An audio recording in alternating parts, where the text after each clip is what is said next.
She set the gelatin mold on the sideboard in 1958, praying it would hold until the doorbell rang. What she served next would vanish from American tables within 20 years.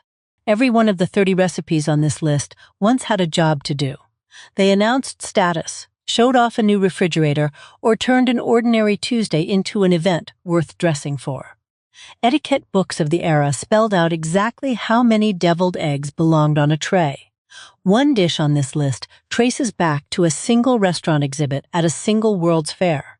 And once you hear which one, you will understand why an entire generation kept a pot for it in the back of the cabinet. One thing before we go on, and I will not mention it again. Everything I have gathered about receiving people properly is written down plain in a little book called The Lost Art of Grace. The first link below this video will take you to it. If you would like it, it is there. That is all. The post-war hostess was not just cooking dinner. She was producing a small evening of theater, and she was expected to make it look effortless. A cocktail party for 12 might mean 2 days of quiet preparation, all so that when the doorbell rang, she could answer it, looking as though she had simply thought of a lovely idea that afternoon. The effort was the point, even though the whole performance depended on nobody noticing it. That performance rested on equipment most kitchens do not own anymore. The chafing dish cart, sometimes called a hostess trolley, was once as ordinary in a middle-class living room as a television is now. It let a woman finish cooking in front of her guests, spooning food from a warm silver pan, so the meal became a small performance rather than something that happened out of sight in the kitchen. Rolling that cart into the living room was its own quiet announcement that the evening had begun. What she loaded onto it followed rules written down by women who had never met her. Amy Vanderbilt and Emily Post were the closest thing the post-war hostess had to a rulebook, and their guidance on party food was oddly specific.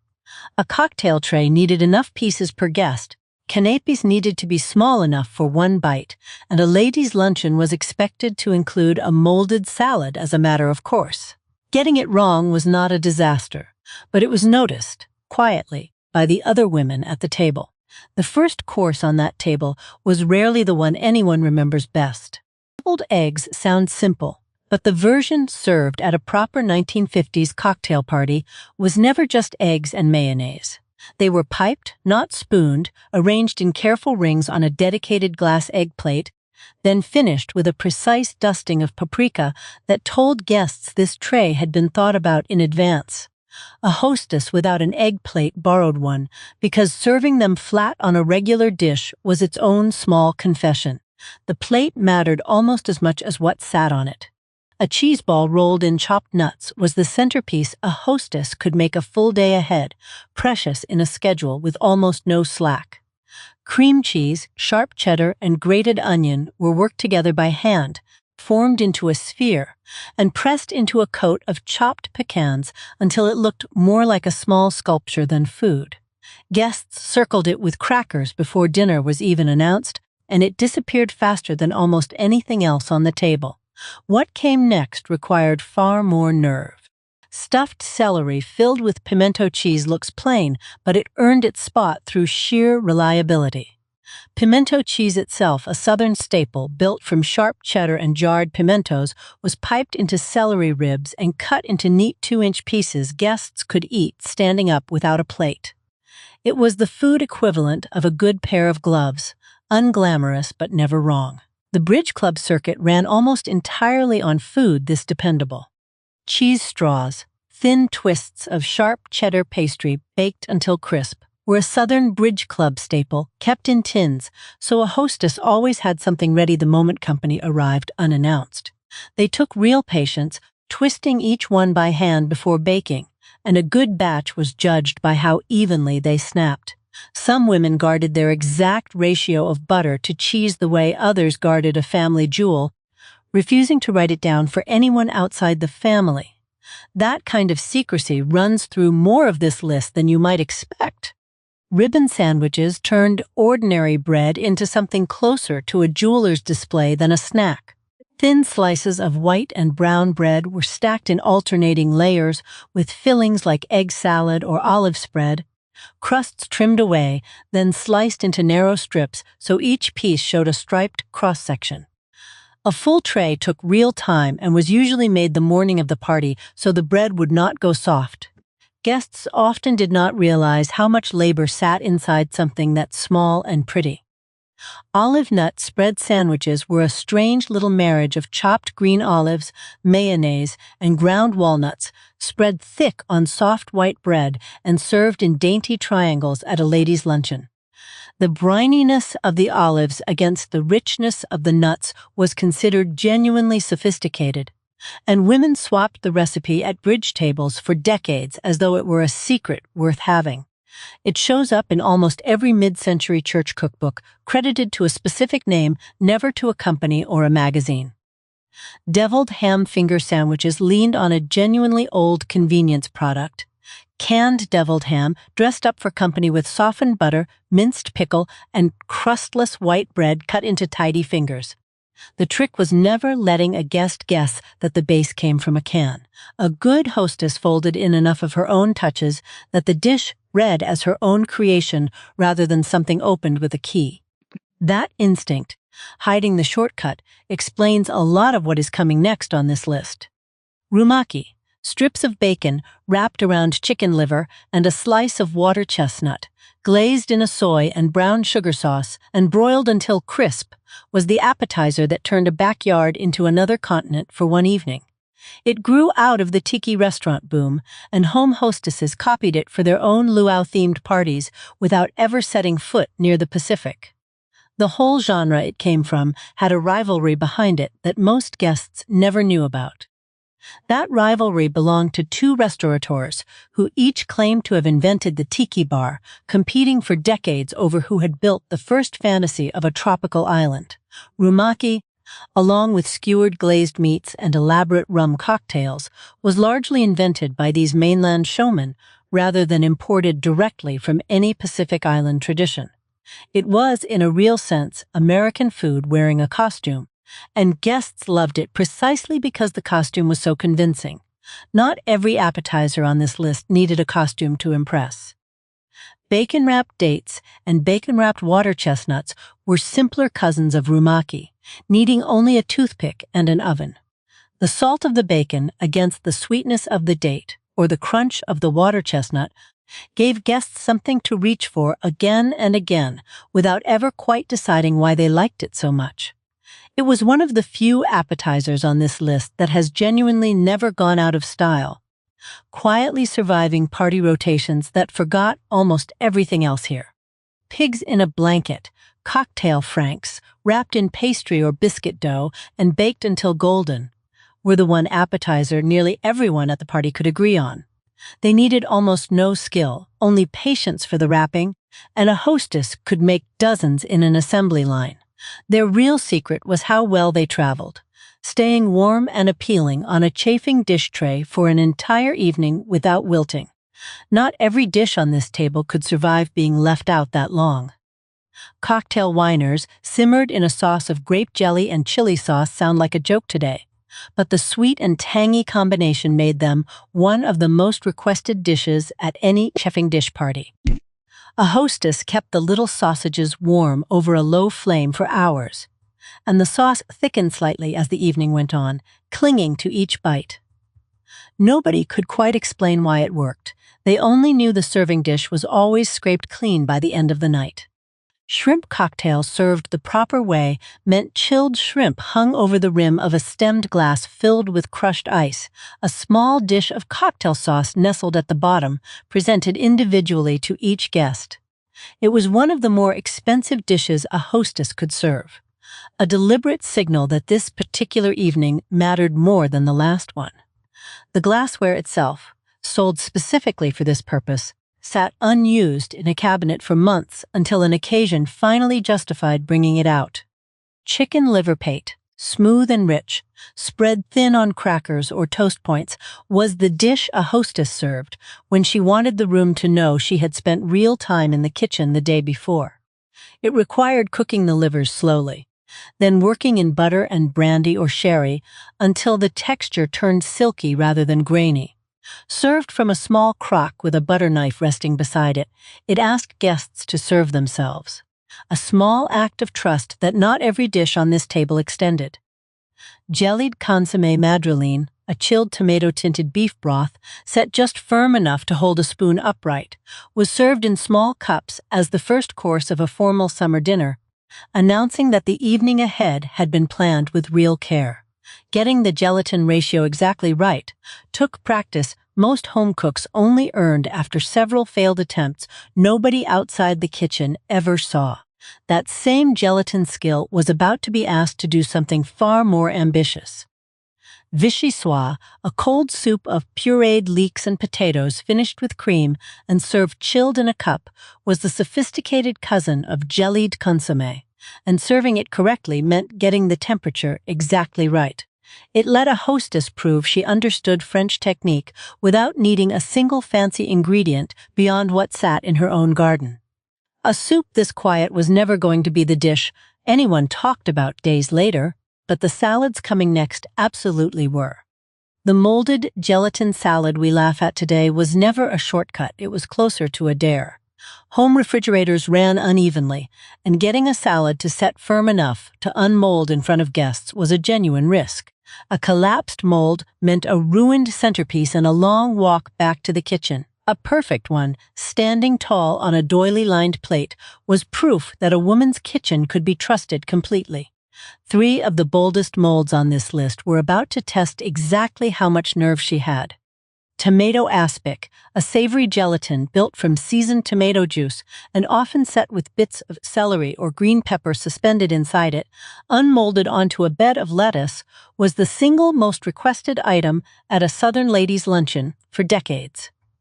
It demanded real technique. The vegetables had to be suspended evenly rather than sinking to the bottom. Getting it wrong was obvious to every woman at the table because they had all tried it themselves at home. Perfection salad earned its confident name honestly, a gelatin mold packed with finely shredded cabbage, celery, and sometimes pimento, set in a vinegar-sweetened gelatin that was crisp rather than cloying. It was considered the height of refined taste because it made a vegetable dish feel like dessert, glistening and jewel-toned on the table. Some versions added a thin layer of mayonnaise dressing folded through the vegetables before the gelatin ever touched them. The next mold on this list swapped vegetables for something a lot sweeter and a lot stranger.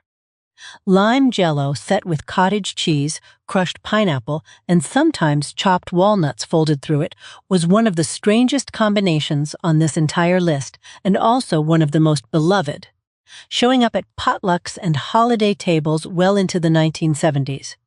The cottage cheese gave it an almost cheesecake-like richness once it set. It survived far longer in home kitchens than most of the dishes on this list, quietly outlasting the very party culture that had made it famous. None of this molded salad tradition happened by accident. General Foods, the company behind Jell-O, ran advertising for decades that positioned the molded salad as modern, elegant, and effortlessly impressive. Betty Crocker's picture cookbook, published the same era, sold nearly 1 million copies in its first year and standardized many of these exact recipes for kitchens across the country. What looks today like a grandmother's personal recipe was often, quietly, a company's marketing plan. Frozen fruit salad took the molded salad idea and put it in the freezer, mixing canned fruit cocktail, whipped cream or mayonnaise, and maraschino cherries into a loaf pan, then slicing it into frozen rounds just before serving. It landed somewhere between a salad and a dessert. Sliced and plated on a lettuce leaf, it looked like ice cream, and more than one child at these parties tried to eat it with a spoon before dinner even started. The next salad on the list needed no freezer at all, only a very good apple. Waldorf Salad, a simple mix of chopped apple, celery, walnuts, and mayonnaise, traces to New York's Waldorf Astoria Hotel in the 1890s, but it became a home dinner party fixture by the middle of the 20th century.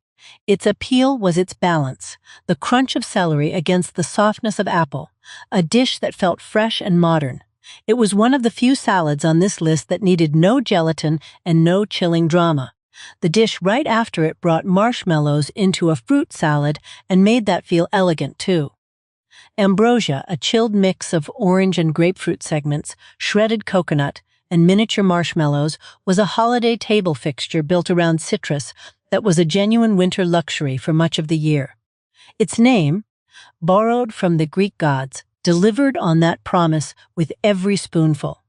It was one of the simplest recipes on this list, and one of the most fondly remembered by everyone who grew up with it. The women who served it every week at their own table had a whole social structure built around when and how it appeared. The Bridge Club luncheon ran like clockwork in almost every American suburb, a rotating hostess duty on a fixed schedule for years.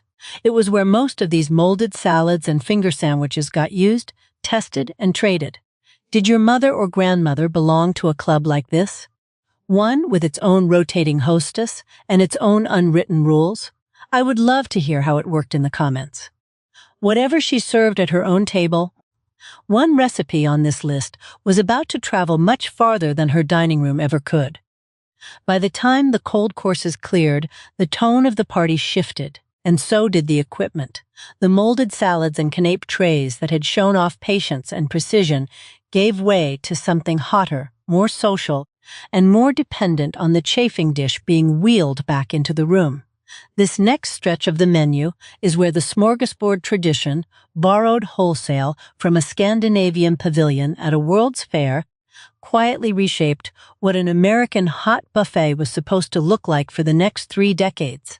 The 1939 New York World's Fair included a Swedish Pavilion restaurant that introduced huge numbers of American visitors to smorgasbord-style buffet service, a spread of hot and cold dishes laid out for guests to serve themselves. American hostesses adapted the idea for their own homes almost immediately, scaling an entire national buffet down to a single chafing dish and a handful of dishes. One of those adapted dishes became so common at home parties that most people today have completely forgotten it started as a Swedish import at all. Swedish meatballs, small and tender, simmered in a rich cream sauce seasoned with allspice or nutmeg, became the single most requested chafing dish item at American parties for decades, served over egg noodles or speared with a toothpick straight from the warming pan. Getting the meatballs right meant a careful hand. Packing the meat too firmly made them tough. It traveled so far from its Scandinavian origin that most hostesses who served it weekly had no idea it had ever been anything but an American classic. Chicken a la king, diced chicken and mushrooms in a rich cream sauce studded with pimento, served over toast points or inside a popover, was the dish a hostess reached for when she needed something that looked like restaurant food but could be stretched to feed unexpected guests. It had genuine restaurant roots, and its arrival in home kitchens signaled that a hostess wanted her table compared to something finer than a family supper. The bread it sat on was doing more work than most guests ever realized. Popovers, those tall, hollow, eggy rolls that puff up in a hot oven, were the vessel of choice for chicken a la king and other creamed dishes because their crisp shell and open center could hold a sauce without going soggy. They demanded a very hot oven and a steady nerve. Opening the door too early collapsed them, and a hostess who mastered the timing earned a real reputation among her friends. Not everyone trusted herself with the oven door, which is why the next course usually arrived already finished at the table. Beef stroganoff, strips of tender beef in a sour cream and mushroom sauce served over egg noodles or rice, carried an air of continental sophistication that made it a favorite for the dinner party host trying to impress rather than simply feed her guests. Its Russian aristocratic name did real work here. Built around ingredients any suburban grocery store already stocked, it was rich, it was filling, and it was exactly the kind of dish that made a fondue pot feel like the next logical step up. Local fundraiser cookbooks compiled by churches, junior leagues, and hospital auxiliaries preserved an enormous share of this exact category of recipe, printed with a woman's actual name attached, a specific credit mainstream cookbooks rarely bothered with. Many of the dishes on this list survive today only inside these self-published community volumes. It is one of the few honest records left of who actually cooked this food and how they really made it, and it is about to explain something surprising about where several of these recipes truly came from. Remember that one dish we said could be traced back to a single restaurant exhibit at a single World's Fair, the one we promised would change how you see a fondue pot forever. We are getting close to it now, because the story behind it explains almost everything about how a European tradition became an American party ritual in less than 5 years. It also reveals that several of these company test kitchens were doing far more inventing than most home cooks ever gave them credit for. The dish is cheese fondue, and its American arrival can be traced almost to the week.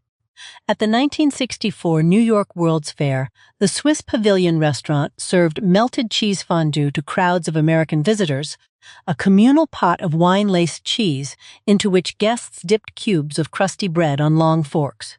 Within a few years, fondue pots were showing up in wedding registries, and a European specialty had become an American party ritual almost overnight. What happened next to that pot says a lot about how fast a trend like this could spread. By the late 1960s and through the 1970s, the fondue pot had become one of the most common wedding gifts a young couple could receive. Fondue parties flipped the old hostess model on its head because now the guests did some of the cooking themselves, which made the whole evening feel more like a shared game than a performance. That shift toward guests doing the work themselves quietly opened the door for the next course, where an entire dinner was cooked at the table in hot oil. Fondue Bourguignonne took the same communal pot and filled it with hot oil instead of melted cheese, letting guests skewer cubes of raw beef on long forks and cook them right at the table. It turned dinner into something closer to a shared project, and it meant a hostess spent far less time in the kitchen, trading that time instead for careful preparation beforehand. That same pot, it turned out, would get filled one final time before the night was over, this time with melted chocolate for guests to dip fruit and cake into. Lobster Newburg, lobster meat in a rich sauce of butter, cream, egg yolks, and sherry, served over toast or rice, was one of the most expensive dishes a hostess could serve, reserved for the best dinner parties. Its preparation demanded care. The sauce could curdle in seconds if the heat ran too high, and a broken Newburg sauce was an embarrassing failure in front of guests. Not every dish on this list needed money to impress. Some of the biggest misconceptions about this era have nothing to do with cost at all. It is tempting to look at this list and assume people simply had worse taste, but that misses what these dishes were actually doing. Many of them were deliberately labor-intensive, specifically to signal effort and status, the way a hand-knit sweater signals something different from a store-bought one. What reads today as strange or kitschy often read at the time as impressively modern. The very salads we admired earlier have a surprisingly serious pedigree once you trace them back far enough. The molded gelatin salad is often dismissed as an unsophisticated, purely American habit, but gelatin work, aspics, mousses, and molded terrines has deep roots in classic French cooking, a technique long used in serious professional kitchens before it ever reached a suburban dining room. The American mid-century version was really a democratized, home kitchen adaptation of a method fine dining had relied on for generations. Fondue carried a similar kind of misunderstanding, one that had nothing to do with France and everything to do with which decade people assume it belongs to. Fondue is often remembered as a shag carpet, disco-era novelty, a punchline from the 1970s, but its serious American popularization traces back further to that single restaurant exhibit at the 1964 World's Fair. What changed through the 1970s was not its introduction but its saturation, as the same pot moved from a novelty a few adventurous households owned into something nearly every wedding registry expected. The dessert course of this era carried its own set of misunderstandings, and its biggest showstopper was arguably the boldest dish on this entire list. If the appetizer course was about precision and the main course was about equipment, the dessert course of a truly memorable 1950s or 1960s dinner party was about nerve, because the two most requested showstopper desserts of the era were both set on fire at the table. Nothing signaled that a hostess had graduated from competent to genuinely accomplished, quite like bringing a flaming dessert safely to the dining room. Both of these desserts, strangely, were far older than the decade most people associate them with. Baked as Alaska, ice cream encased in cake and a shell of meringue, then browned quickly in a hot oven or flamed with liquor, has roots at Delmonico's restaurant in New York in the 1860s and 1870s, its name tied by restaurant lore to the American purchase of Alaska. What changed by the middle of the 20th century was not the recipe but where it was served, moving from an exclusive Manhattan dining room into ordinary American homes for a party finale. Getting the technique right at home took real nerve. Building a baked Alaska at home meant working fast. The ice cream had to stay frozen solid while the meringue shell was piped over the cake in an unbroken layer. Then the whole thing needed only a few seconds in a very hot oven or under a broiler. Some hostesses skipped the oven entirely and flamed it tableside with warmed brandy, a genuinely dramatic finish that turned dessert into the most talked-about moment of the evening. Its rival for that title had an even older, more theatrical history behind it. Cherries Jubilee, dark sweet cherries warmed in a sugar syrup, flambéed tableside with brandy or kirsch, then spooned flaming over vanilla ice cream, is documented as a creation of the French chef Auguste Escoffier for a celebration tied to Queen Victoria in the 1890s. By the middle of the 20th century, it had become a staple of American steakhouses and the most ambitious home dinner parties. Watching that flame appear at your own dining table, rather than a restaurant's, told guests something specific about the evening they were having. Cherries Jubilee peaked in American popularity in the 1950s and 1960s as a steakhouse dessert, brought tableside by a waiter with a small cart and a lit burner, and home hostesses who wanted that occasion invested in their own chafing pan and a bottle of good brandy. The safest way to do it at home meant warming the alcohol slightly before lighting it, a small detail that separated a smooth performance from an anxious one. The very last recipe on this list needed no flame at all, only patience and a candy thermometer. Divinity candy, a fluffy white confection made from whipped egg whites and hot sugar syrup beaten until it held soft peaks, alongside rum balls rolled from crushed vanilla wafers, cocoa, and a splash of rum, rounded out the holiday party tray that every hostess kept stocked from Thanksgiving through New Year's. Divinity was weather-sensitive, refusing to set on a humid day, which meant some women only attempted it on the driest days. That fussiness, a candy trusted only in the right weather, captures something true about almost every dish on this list. In 1953, the same decade that produced nearly every recipe on this list, Swanson introduced the frozen TV dinner, a single tray a person could heat and eat alone in front of the television set. Food historians consistently point to that launch as the symbolic beginning of a slow pivot away from the kind of at-home entertaining this entire video has been describing. The dishes did not disappear because they stopped tasting good. They disappeared because the evenings built around them slowly stopped happening at all. As more households moved to two incomes through the 1960s and 1970s, the hours that used to go into a two-day cocktail party preparation simply stopped existing for most women.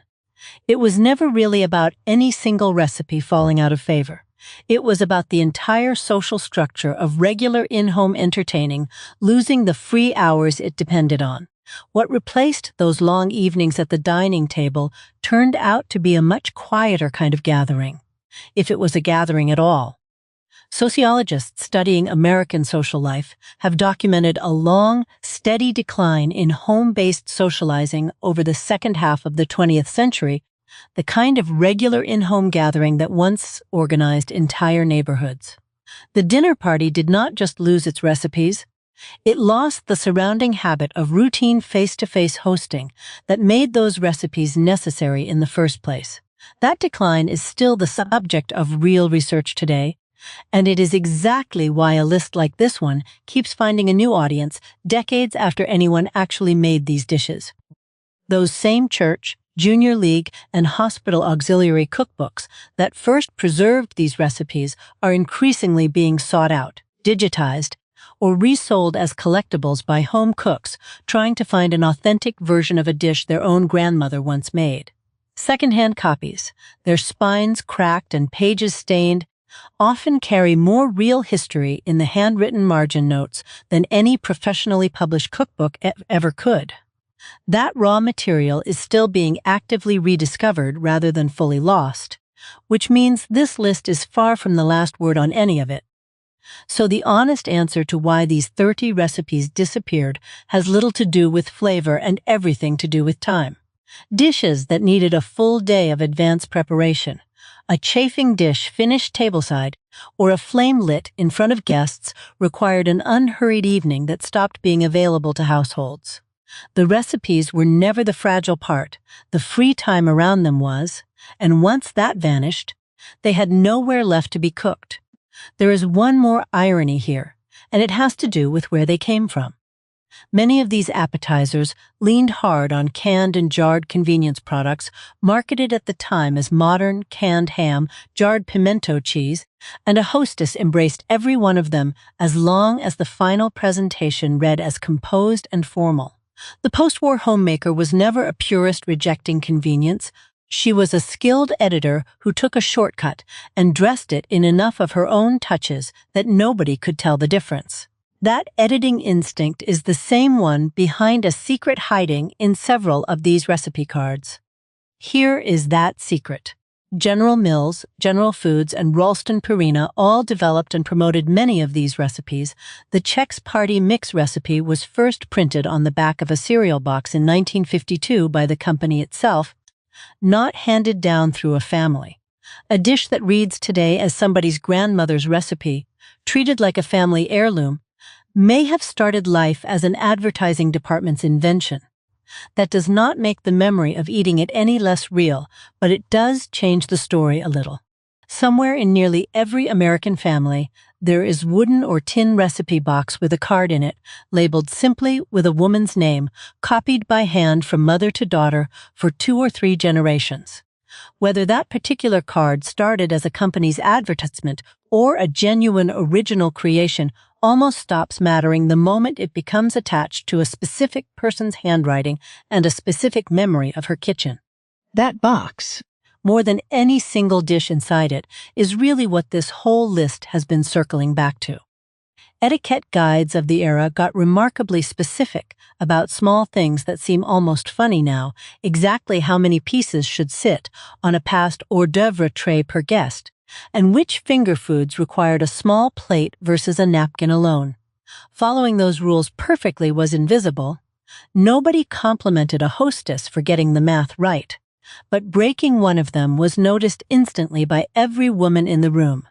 That kind of silent scorekeeping ran underneath almost every party on this list. What actually disappeared was the ritual itself, the specific choreography of a chafing dish rolled in at the right moment, a flambéed dessert timed to the course everyone had finished, a molded salad unveiled with a small flourish that made the whole table look up. The ritual was never written down, but every good hostess knew it by heart, built up over years of doing this exact thing for the same circle of friends. Losing that choreography meant losing something the recipes alone could never fully explain to anyone who never saw it performed. Picture a hostess pulling this entire list together, the ribbon sandwiches she perfected in her 20s, the tomato aspic she finally trusted herself to unmold in front of guests, the fondue pot she unwrapped as a wedding gift and used for a decade, the flaming cherries jubilee she attempted the year she turned 40. None of these 30 dishes existed in isolation. They were chapters in one woman's confidence as a host, added as her nerve and her guest list both grew. That accumulation of skill is what got lost when the party stopped. None of these 30 dishes require anything A modern kitchen lacks a good refrigerator, a working oven, a little nerve at the stove. They only require the thing that disappeared. An evening set aside on purpose with nowhere else to be. A cheese ball, a pot of fondue, or stuffed celery costs almost nothing, and reviving even one changes the whole feel of an evening. Something that falls out of fashion can still work as well as it always did.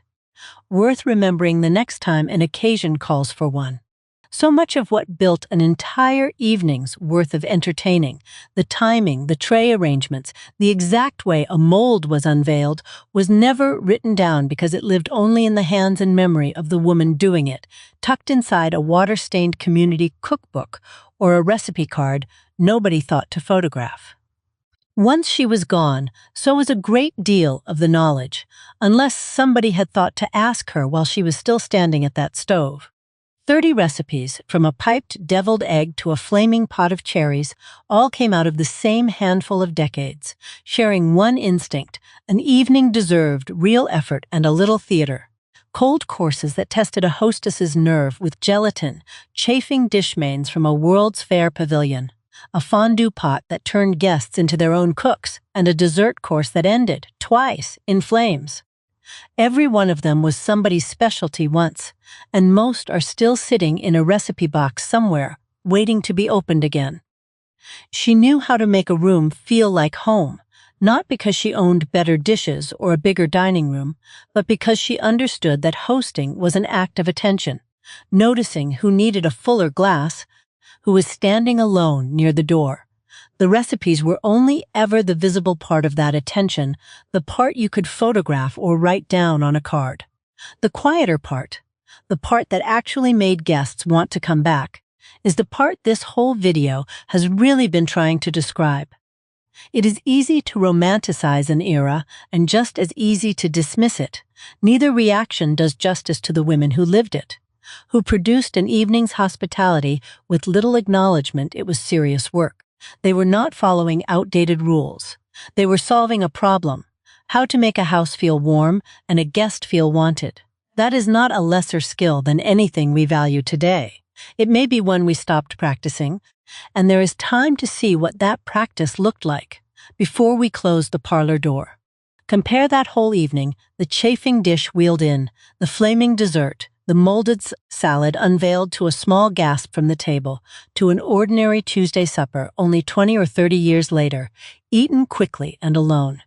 That is not a moral judgment so much as an honest measurement of how much changed in the span of a single lifetime, from a grandmother's carefully planned dining room to her grandchildren's much quieter one.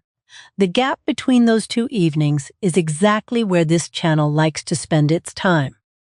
A recipe box, a stained community cookbook, or a chipped egg plate with the paprika still faintly staining its grooves is really a small object that outlived the evening it was made for and kept a piece of it intact, whether or not anyone is left to explain it. None of these 30 dishes need to come back exactly as they were.